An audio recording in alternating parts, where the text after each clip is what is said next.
থেকে পড়লে তুমি একদম সর্বশান্তি হয়ে যাবে। We are now hills at top mount. Oh no! All we are guys very tired. Hi hi. সাবধান পিছলে অনেক পিছলে।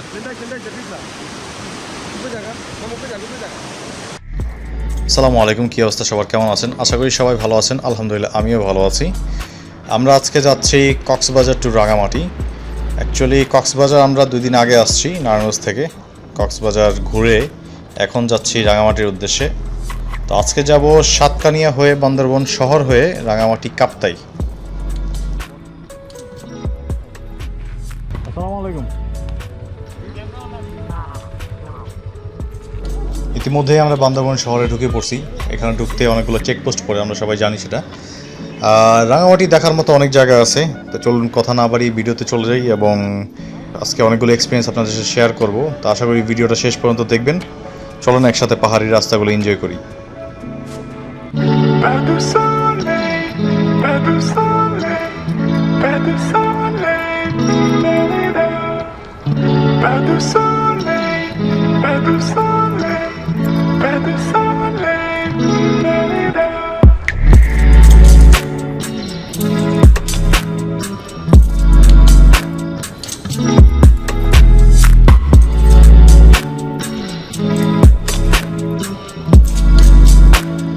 কাপ্তাইতে পৌঁছাতে আমাদের রাত হয়ে যায়। আর আজকে রাতে আমাদের প্ল্যান ছিল ক্যাম্পিং করার এবং আমরা একটা রিসর্টে বুকিং দিয়েও আসছি 1000 টাকা অ্যাডভান্স পেমেন্ট করে। আর যখন আমরা ওই রিসর্টটাতে পৌঁছাই, ভিতরে যাই এবং এর পরিস্থিতি দেখে আমাদের আর ইচ্ছে হয় না ওখানে ক্যাম্পিং করার, কারণ ওটা একটা কমপ্লিট হোটেলের মতো। তারপর তাদের সাথে ডিসকাস করে আমাদের অ্যাডভান্সের টাকা ব্যাক না পেয়েই আমরা বন্ধুবান্ধবের সাথে কথা বলে প্রশান্তি রিসর্টে উঠি। এই রিসর্টটাতে আমরা রাতে স্টে করি এবং এই জায়গাটা অনেকটাই পপুলার, অনেকেই চিনেন প্রশান্তি পার্ক হিসেবে। এখানে সব ধরনের ব্যবস্থাই আছে, বিল্ডিং ঘর, কাঠের ঘর এবং তাঁবু করার জায়গা। এবং তাঁবু করার জায়গাটা লেকের পাশে, অসম্ভব সুন্দর একটা জায়গা, অনেকে পার্ক হিসেবেও এখানে ঘুরতে আসে। তবে আমরা তাঁবুতে থাকতে পারিনি, কারণ আমরা অ্যাডভান্স বুকিং করে আসিনি এবং আমরা মাসুদ ভাইয়ের সাথে কথা বলে এখানে 2টা রুম নেই। 2টা রুম আমাদের 2000 থেকে 2500 টাকার মতো পড়ে। তবে নর্মালি এক রুম 2000 করে পড়ে, যেটা ফ্ল্যাট সিস্টেম। আর কাঠের ঘর আর আলাদা যে প্যাকেজগুলো সেটা তাদের ফেসবুক পেজে যোগাযোগ করে জানতে পারবেন। আর রাতের খাবারটা আমরা এখানে খাইনি, আমরা পাহাড়ি রাস্তায় রাতে একটু ঘুরে করে কাপ্তাই বাস স্ট্যান্ডে গিয়ে খালিদ ভাইয়ের যে কাপ্তাই ধাবা একটা রেস্টুরেন্ট আছে, অনেকেই আমরা চিনি। খালিদ ভাইয়ের ওই রেস্টুরেন্টটা থেকে লেক একটা ভিউ পাওয়া যায় লেকের। আমরা ওখানেই রাতের খাবার, সকালের খাবার সারি এবং পরের দিনে যে ট্রলারের ব্যবস্থা, গাইডের ব্যবস্থা খালিদ ভাই আমাদেরকে সাহায্য করে। আজকে আমাদের প্ল্যান 2টা ঝর্ণা ঘুরবো, no-kata ঝর্ণা এবং মুপ্পোচরা ঝর্ণা। এই 2টা ঝর্ণা বিলাইছড়িতে অবস্থিত। কাপ্তাই লেক থেকে ট্রলারে 2 ঘন্টা এবং পাহাড় বেয়ে 1 থেকে 1.5 ঘন্টার মতো লাগবে। ট্রলার ভাড়া আনুমানিক 2000 টাকার কম বেশি কিছু এবং সাথে একটা গাইড নিতে হয় 500 থেকে 800 টাকার মতো। কাপ্তাই থেকে বিলাইছড়ির ট্রলার জার্নিটা অনেক জোস একটা অনুভূতি দিবে, আর সেই অনুভূতিটা আপনারাও এখন দেখবেন আমার এই ভিডিওতে।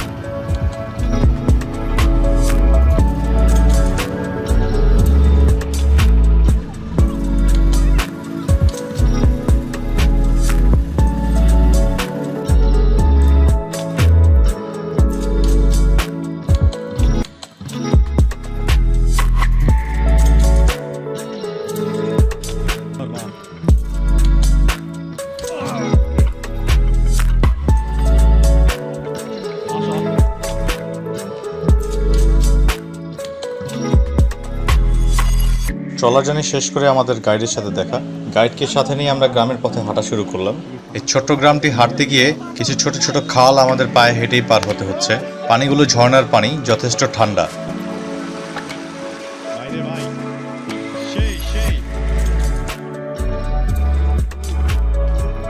এই গ্রামের পথে হাঁটতে গিয়ে কয়েকটা আখের ক্ষেতও চোখে পড়ে।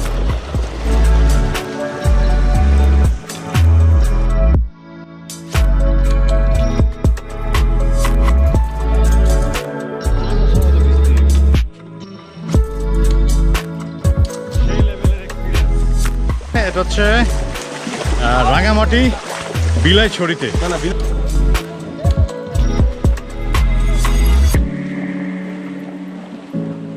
ঠিক গ্রামের পথ শেষ করেই পাহাড়ে ওঠার আগেই এই সাইনবোর্ডটা চোখে পড়ে। এই সাইনবোর্ডটা বলে দিচ্ছে আমরা নকাটা এবং মুপ্পোচ্ছরা ঝর্ণার দিকেই এগোচ্ছি।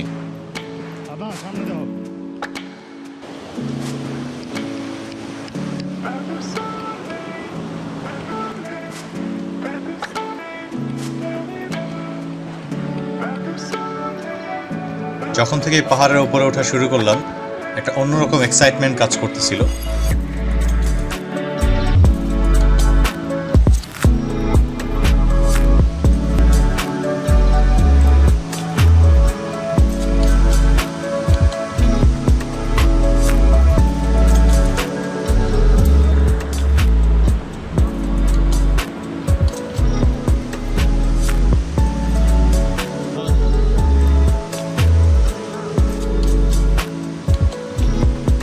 এই রাস্তায় আসতে হলে আপনাকে উপযুক্ত জুতো পায়ে দিয়ে আসতে হবে।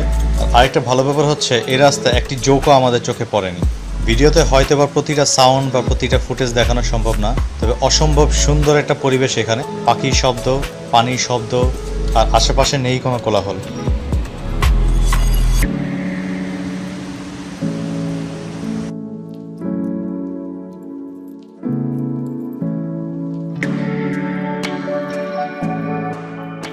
Hello guys, কি অবস্থা সবার? We are now hills at top mountain. Oh no! All we are guys very tired. Seriously, এখানে এত পাথর। এই যে আমার বন্ধু ফাহাদ, ওর কিন্তু জান বেড়ে গেছে। এই রাস্তায় দুটো ঝর্ণা আমরা দেখব, নকাটা ঝর্ণা এবং মুপ্পোচ্ছরা ঝর্ণা। নকাটা ঝর্ণাটি আগে পড়ে এবং মুপ্পোচ্ছরা ঝর্ণাটি সবার শেষে।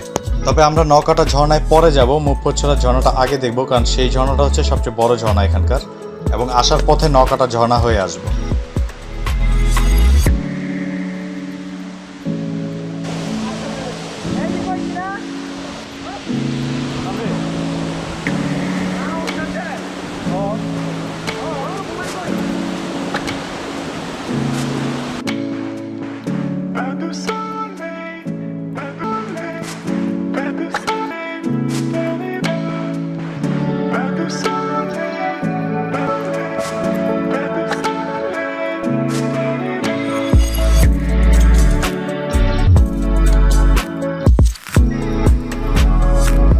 প্রায় 1 থেকে 1.5 ঘন্টা এই পাহাড়ের উঁচু রাস্তায় বিভিন্ন পানি, পাথর, বিভিন্ন ভয়ভীতি পেরিয়ে যখন এরকম সুন্দর একটা দৃশ্য আপনার চোখের সামনে আসবে, তখন ভিতরে একটা অন্যরকম প্রশান্তি কাজ করে। এটাই হচ্ছে মুপ্পোচ্ছরা ঝর্ণা, বাংলাদেশের অন্যতম বড় একটি ঝর্ণা। এই ঝর্ণাটা আসলেই এত মনোমুগ্ধকর যে আপনি সব কিছু ভুলে গিয়ে শুধু এর দিকে দু চোখ ভরে তাকিয়ে থাকবেন। এখান থেকে পড়লে তুমি একদম সর্বশান্তি হয়ে যাবে। সোজা নেটওয়ার্কের বাইরে, নেটওয়ার্কের বাইরে, নেটওয়ার্কের বাইরে। ইয়া মাম্মা!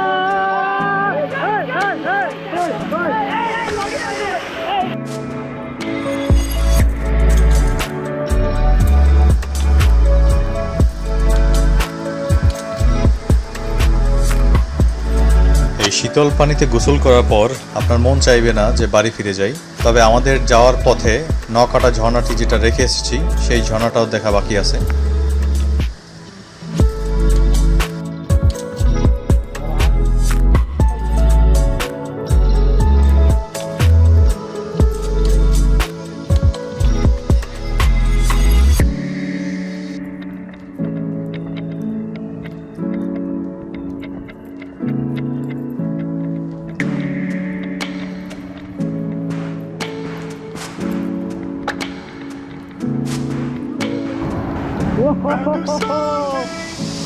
ভাই এটা তো ডেঞ্জারাস জিনিস।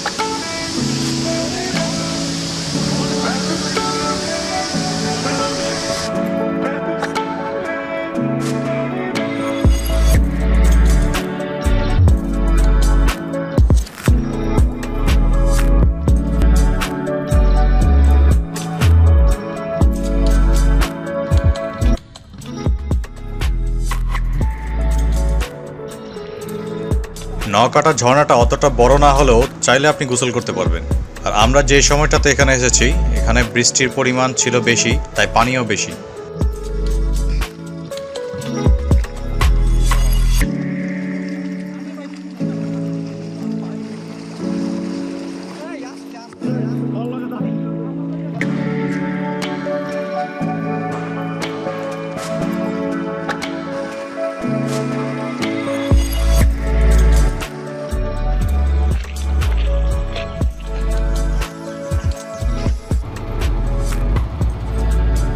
আমাদের জার্নিটা এখানেই শেষ। বিলাইছড়ি থেকে কাপ্তাই ফিরতে ফিরতে আমাদের সন্ধ্যে পেরিয়ে রাত হয়ে যায়। তারপর রাতে খালিদ ভাইয়ের সেই কাপ্তাই ধাবাতে রাতের খাবার খেয়ে সকালে ভোরবেলায় আমরা বাসার উদ্দেশ্যে রওনা হই। এটা আমাদের বাইক ট্যুর ছিল। আমরা 3টা বাইকে 6 জন এসেছিলাম। আপনারা চাইলে বাসেও আসতে পারবেন কাপ্তাই বাস স্ট্যান্ড পর্যন্ত। এখন বাড়ি ফেরার পালা। তবে প্রতিবারের মতো এবারও পাহাড় ছেড়ে যেতে ইচ্ছে করছে না। তবে আবারও আসবো, আবারও দেখা হবে। তাই আমাদের এই ছোট্ট চ্যানেলটাতে বা ছোট্ট পেজটাতে ছোট্ট একটা লাইক, কমেন্ট, সাবস্ক্রাইব করে আমাদের সাথেই থাকবেন।